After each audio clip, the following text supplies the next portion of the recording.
Hi friends, कैसे हैं आप सब। और आज है 15 अक्टूबर। तो दोस्तों चलिए मेरे गार्डन में क्या कुछ चल रहा है मैं आपको दिखाती हूँ और साथ में बताती हूँ कि अब विंटर गार्डन की तैयारियाँ आप कर रहे होंगे तो कौन कौन से प्लांट्स आप लगा सकते हैं, कौन कौन से फ्लावर्स आप लगा सकते हैं। तो आप जब भी कोई फ्लावर चूज़ करते हैं तो आप उसकी लोकेशन ज़रूर ध्यान रखें कि आपके गार्डन में कैसा धूप है, कितनी छाँव है और किस तरह के फूल आपके गार्डन में चलेंगे। तो सबसे पहले मैं बात कर रही हूँ अपने वर्टिकल स्टैंड से। तो दोस्तों आप देख रहे होंगे यहाँ पर आईवी जेरेनियम रखा हुआ है। तो जो आईवी जेरेनियम होता है, एक तो जेरेनियम होते हैं प्लांट्स और आईवी जो हैंगिंग बास्केट्स में लगते हैं या जिनकी पतली पतली टहनियाँ होती हैं और वो लटकते हैं, उनको आईवी जेरेनियम कहा जाता है। तो कई ऐसे मेरे भाई बहन हैं जो बिगनर्स हैं या वो नहीं जानते हैं, तो मैं उनके लिए बता देती हूँ। वैसे तो सभी को पता है।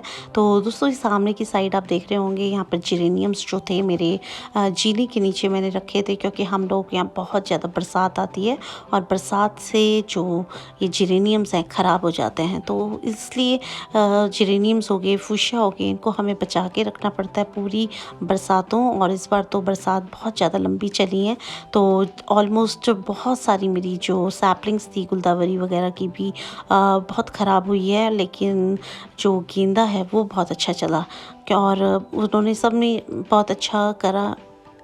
और आप यहाँ देख रहे हैं पीछे की साइड एक ट्रे रखी है, उसमें है पर्सलिन। और पर्सलिन में दोस्तों फ्लावर्स जो हैं कम हो गए हैं और एक ही टब है मेरा। और इसमें मैंने पूछा था कि मैं कौन से फ्लावर्स लगाऊं, तो मेरी एक सब्सक्राइबर है चारू भाटिया जी, उन्होंने कहा था पिटूनिया लगाइए, तो मैंने इस पर पिटूनिया की सैपलिंग्स लगाई। तो दोस्तों मुझे जो गार्डनिंग में जब करती हूँ तो सैपलिंग्स है, मैं बहुत छोटी सैपलिंग्स लगाना पसंद करती हूँ जिसको मैं अपने हिसाब से ट्रेंड करूँ और फिर वो उसकी जो ब्लूमिंग है वो बहुत अच्छी मिले, मुझे उसके रिजल्ट्स बहुत अच्छे मिले।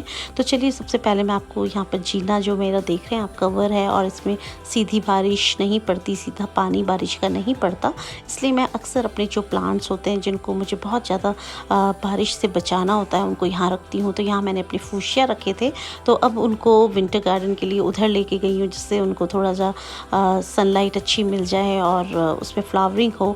और यहाँ मैंने अपनी रख दी हैं एग्लोनीमा। तो जितने भी एग्लोनीमास मेरे पास थे दोस्तों उनको मैंने यहाँ रख दिया है, क्योंकि इनको ना तो बहुत ज़्यादा तेज़ सनलाइट की ज़रूरत होती है और ना ही बहुत ज़्यादा बारिश के पानी की। तो यहाँ पे इनके लिए परफेक्ट रहेगा। और आने वाला टाइम है विंटर सीज़न, तो जैसे जैसे सर्दियाँ बढ़ती हैं वैसे वैसे पाला जो है पड़ता है, तो पाले से इसकी जो पत्तियाँ हैं वो ख़राब हो जाती हैं। तो यहाँ पर मैंने इनको रख दिया है। तो यहाँ पर आपको एक मैं ये दिखाना चाहूँगी अपने पाम्स। तो दोस्तों ये मेरी जो पाम है करीब 15 साल पुराने हैं और इनकी जो हौदी नुमा गमले थे सीमेंट के वो टूट गया था एक, तो मैं ये वाइट कलर का लेके आई हूँ। तो जो इसको दिखाने का मेरा कारण है वो ये है कि ये जो 20 इंच का गमला मैं लाई हूँ इसमें व्हील्स लगे हैं दोस्तों, 4 व्हील लगे हैं और आप इधर से उधर इसको बहुत ईजीली घुमा सकते हैं। तो कई बार होते हैं इतने बड़े गमले हमारे गार्डन में होते हैं और अकेले हमारे बस की बात नहीं होती उनको इधर से उधर करना। और जब हम अपने फैमिली मेम्बर्स को बोलते हैं तो अक्सर हमें डांट भी पड़ती है कि तुम्हारा रोज का काम है कि तुम कभी गमले इधर रखते हो कभी उधर रखते हो। तो इससे आप बच जाएंगे। और इतने बड़े वाले जो गमले हैं, अगर आपके बहुत ज़्यादा बड़े प्लांट्स हैं और उनको छोटे गमले में आप नहीं लगा पा रहे हैं, तो आप इस तरह के 20 इंच के गमले ले सकते हैं और इसमें व्हील्स लगाए हैं या आप लगवा सकते हैं उनसे कह के। तो ये आप ज़रूर लें। और दोस्तों इसकी कंपनी का नाम मुझे याद नहीं है, अगर आपको लेने होंगे तो मैं आपको इसकी कंपनी का नाम भी बता दूंगी, जिससे कि आप इनको ला सकते हैं और आपके लिए गार्डनिंग करना बहुत इजी हो जाएगा। उसके बाद मैं आपको दिखा रही हूँ अपनी कुछ गुलदावरी। और दोस्तों ये जो गुलदावरी है ये है बॉल वाली। तो आपने ठीक सुना, बॉल वाली जो गुलदावरी होती है वो। और उसमें मुझे इस बार एक ही फूल लेना है और इसकी बहुत बड़ा साइज़ मैं बॉल का लेना चाह रही हूँ। तो जितनी आप इस साइड में छोटी छोटी कलियाँ देख रहे हैं इनको आपको पिंच कर देना है। तो दोस्तों दुख तो बहुत होता है जब हम इस तरह का करते हैं ना, लेकिन क्या करें, जिस तरह मतलब अगर हम इसको इस तरह का ट्रेंड करें तभी हमें इसके रिजल्ट्स बहुत अच्छे मिलेंगे। तो कई बार क्या होता है कि हमें करना पड़ता है ये सब जिससे कि हम जब जो रिज़ल्ट लेना चाह रहे हैं वो हमें मिले। तो यहाँ की जो साइड्स की कलियाँ हैं इनको हमें निकाल देना है, जिससे कि एक ही बॉल मिले मुझे, एक फ्लावर, और वो बड़ा साइज़ मिले, जिससे कि प्लांट जो है अपना पूरा फोकस उस कली पर लगाएगा और वो कली जो है बहुत बड़ा साइज़ हमें देगी। तो मैं कुछ ही करूँगी, ज़्यादा नहीं करूँगी, नहीं तो कई बार क्या होता है कि ख़राब भी हो सकता है, और एक फ्लावर का हमने रिस्क लिया और वहीं से डंडी टूट गई तो कुछ भी नहीं मिलेगा। तो इसलिए मैं कुछ गमले, लेकिन 8-10 गमलों में वो लेना चाहती हूँ रिज़ल्ट, तो इसलिए आपसे भी इसको मैं शेयर कर रही हूँ कि मैं इस तरह का ये कर रही हूँ। और पीछे की साइड आप देख रहे हैं सारे गेंदे हैं जो आप ही के साथ लगाए थे, और इनकी पिंचिंग भी आपके साथ करी थी, तो उसका देखिए रिज़ल्ट कितना अच्छा मिला है।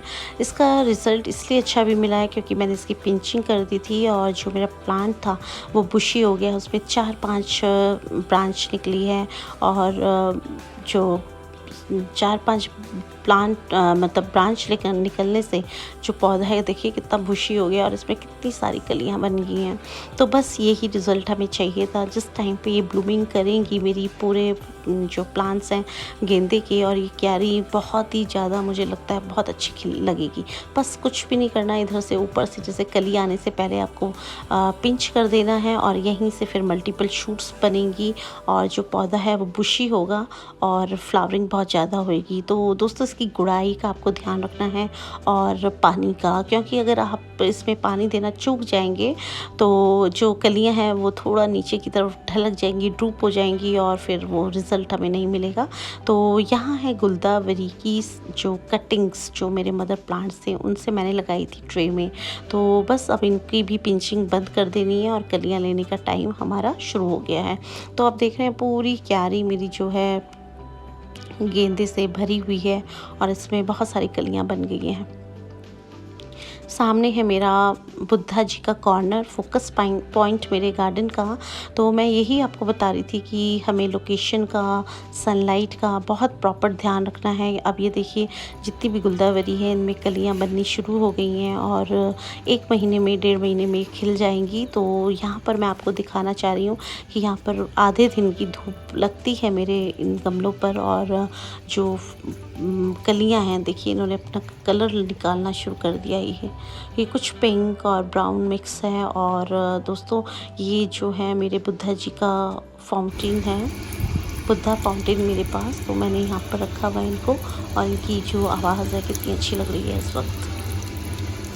ये देखिए कितना अच्छा लग रहा है यहाँ पर। और इस तरह से यहाँ पर जब सारे ये जो गुलदावरी के गमले खिल जाएंगे तो बहुत ही खूबसूरत एक व्यू आएगा, वो मैं आपसे ज़रूर शेयर करूँगी। और यहाँ पर देखिए नीचे की साइड मैंने पिटूनिया लगा दी है, और यहाँ पर मैंने जो ये गमले हैं मेरे, ये गुलदावरी के रखे हुए हैं। तो बस इसी तरह से गार्डनिंग में थोड़ा सा ध्यान रखना है हमें, कौन से फूलों को कितनी लाइट चाहिए। तो दोस्तों अगर आपके यहाँ फुल सनलाइट आती है तो इस टाइम पे आपको गेंदा बहुत अच्छी सनलाइट चाहिए होती है, गेंदे को, गुलदावरी को, और जितने भी ये हिबिस्कस वाले फ्लावर्स हैं इनको प्रॉपर सनलाइट चाहिए, पूरी अच्छी धूप चाहिए 5-6 घंटे की, तो आपका जो गार्डन है बहुत अच्छा हो जाएगा। लेकिन कुछ मेरे भाई बहन ऐसे होंगे, या हमारे गार्डन में कुछ जगह ऐसी होती है जहाँ पर हमें ज़्यादा धूप नहीं मिल पाती है, तो उस एरिया में कौन से प्लांट्स लगाएं वो भी आपको बताऊंगी। और दोस्तों कई बार हम निराश हो जाते हैं कि अरे हमारे गार्डन में तो धूप ही नहीं आती, तो हम क्या करें, या हमारे यहाँ तो कम देर धूप आती है तो हम कौन से प्लांट्स लगाएं। तो वो भी है, यहाँ पर मैं आपको दिखाती हूँ। यहाँ पीछे की साइड पूरा गेंदा है, और जो ये ब्लैक वाले गमले आप देख रहे हैं इसमें है लिसियांथस। तो लिसियांथस दोस्तों पूरे साल चलने वाला पौधा होता है, और अपने जैसे गुलदावरी में पफ्स निकलते रहते हैं, सकर्स निकलते रहते हैं, वैसे इसमें भी निकलते रहते हैं। तो अगर आपके पास लिसियांथस के गमले हैं तो उनको बिल्कुल डिस्टर्ब मत करिए, और उनको एक साइड में रख दीजिए जिससे कि वो अपनी ग्रोथ करते रहें, और टाइम टाइम पे आपको फ्लावरिंग भी करते हैं। और इधर की साइड आपको लाती हूँ, ये पीछे देख रहे हैं आप, यहाँ पर मिर्चों के पेड़ थे दोस्तों, 5-6 मिर्च के पेड़ थे, और उनको मैंने निकाला है, और यहाँ खाली जगह हो गई है। तो यहाँ पर भी मैंने गेंदे की छोटी छोटी सैपलिंग्स लगा दी हैं। और एक ये जो पिंक कलर का फ्लावर आपको दिख रहा है ये है रेन लिली का प्लांट। फ्लावर। तो दोस्तों ये मैंने उषा जी से इसके बल्ब्स मंगाए थे और इसकी टाइम टाइम पे फ्लावरिंग होती रहती है। अब रेन लिली कम हो गई है दोस्तों बारिशों के बंद होने से, लेकिन ये जो बल्ब्स हैं ये इसके मैच्योर्ड होंगे। तो जैसे आपके उन गमलों में अगर बल्ब्स रखे हैं तो उसी में छोड़ दीजिए, जिससे कि आपके जो बल्ब्स हैं वो मल्टीप्लाई हों और थोड़ा सा मैच्योर्ड हों बल्ब्स। तो चलिए यहाँ पर आपको लेके चलती हूँ। सबसे पहले ये देखिए आर्टिफिशियल घास। तो दोस्तों ये मेरे आगे वाले बरामदे में थी, मैंने वहाँ पर कुछ काम चल रहा है तो यहाँ पर रख दी है। और ये एक मेरा वर्टिकल स्टैंड है और यहाँ पर देखिए ये है कैलेडियम, एक पिंक कलर का कैलेडियम ये है। और कुछ गमले यहाँ पर सिंगोनियम्स के भी हैं।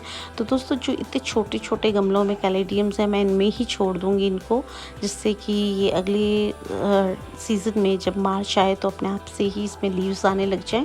और इधर है मेरा कोलियस का कलेक्शन, स्पाइडर प्लांट है दोस्तों। और उसके आगे जो ये आप हैंगिंग बास्केट्स देख रहे हैं इनको भी मैंने मिट्टी भर के रख लिया है, मिट्टी और खाद। और अब मैं इनमें पिटूनिया और विंटर फ्लावर्स लगाऊंगी। और जो ये ब्लैक कलर के आप गमले देख रहे हैं इसमें मैंने लगाए हैं लिलियम्स के बल्ब्स। तो दोस्तों ये मैं 30 बल्ब्स लाई थी और इस बार तो मैंने ओरिएंटल लिली जो होती है बड़ी वाली जिसमें खुशबू होती है वो वाली भी मैंने लगाई है। और यहाँ पे जो आप कट्टे देख रहे हैं मिट्टी के, तो यहाँ पर छुपा के मैं अपनी मिट्टी और खाद रखती हूँ, जिससे कि जब मुझे रीपॉट करने होते हैं प्लांट्स तो यहाँ पर ही मैं वो अपना सारा काम करती हूँ। तो दोस्तों ऐसी जगह हमारे गार्डन में होनी चाहिए कि जब हमें कोई काम करना होता है तो हम थोड़ा सा पीछे कर लें, क्योंकि एकदम गार्डन में फैलाना अच्छा नहीं लगता। और ये पिटूनिया था दोस्तों जो थैली में लगा हुआ आता है और वो मैंने एक इस हैंगिंग बास्केट में लगाया है। लेकिन मैं इसको तोड़ क्यों रही हूँ, ये देखिए सारी कलियाँ मैंने तोड़ दी हैं और जो फूल मुरझाया हुआ था वो भी मैंने तोड़ दिया है, क्योंकि अभी जो इसकी रूट्स हैं उन्हें सेट होने में टाइम लगेगा। और धीरे धीरे जब रूट्स अच्छे से मिट्टी को पकड़ लेंगी तब वो अपनी ग्रोथ जो प्लांट है वो करेगा। तो वो बहुत ही ज़्यादा बुशी होके हैंगिंग बास्केट पूरी कवर हो जाएगी और फिर उसमें हम फ्लावरिंग लेंगे। तो बिल्कुल फूल लेने की जल्दी ना कीजिए। वैसे भी अभी जो मौसम है वो पिटूनिया वगैरह के लिए ठीक नहीं है, क्योंकि अभी दिन में बहुत तेज़ गर्मी है और जो रातें हैं वो भी बहुत ज़्यादा लंबी नहीं हुई है, जिससे कि जो प्लांट है वो अपनी कलियां वगैरह बनाए। तो अभी ये 15-20 दिन और हैं दोस्तों। उसके बाद जो विंटर सैपलिंग्स हैं अगर आपके यहाँ मिल रही हैं तो आप लगा दीजिए, नहीं तो फिर जो उनका पूरा ग्रोथ लेने का टाइम अगले महीने का होगा। तो आप कौन कौन से विंटर फ्लावर लगा सकते हैं वो आपको एक बार बता देती हूँ। वैसे सभी को पता है ज़्यादातर मुझे कौन से फ्लावर्स पसंद हैं। मुझे है पिटूनिया पसंद। पिटूनिया बहुत लंबे टाइम तक चलता है और बहुत ज़्यादा लंबे समय से चलने के साथ साथ उसमें बहुत ज़्यादा फ्लावरिंग होती है। तो पिटूनिया आप ज़रूर लगाइए। एलाइसम देखिए मैंने टोकरियों में लगाया, एलाइसम लगा दीजिए, बहुत अच्छी खुशबू आती है। पेंजी लगाइए और डेंथस लगाइए। डेंथस भी काफ़ी लॉन्ग लास्टिंग फ्लावर होता है। और साथ में दोस्तों इस टाइम पे बल्बस प्लांट्स लगा सकते हैं आप, जैसे लिलियम्स हो गए, ओरिएंटल लिली हो गई, कैला लिली हो गई और इस तरह के गिलिडोलियस हो गए और फ्रीजिया हो गए।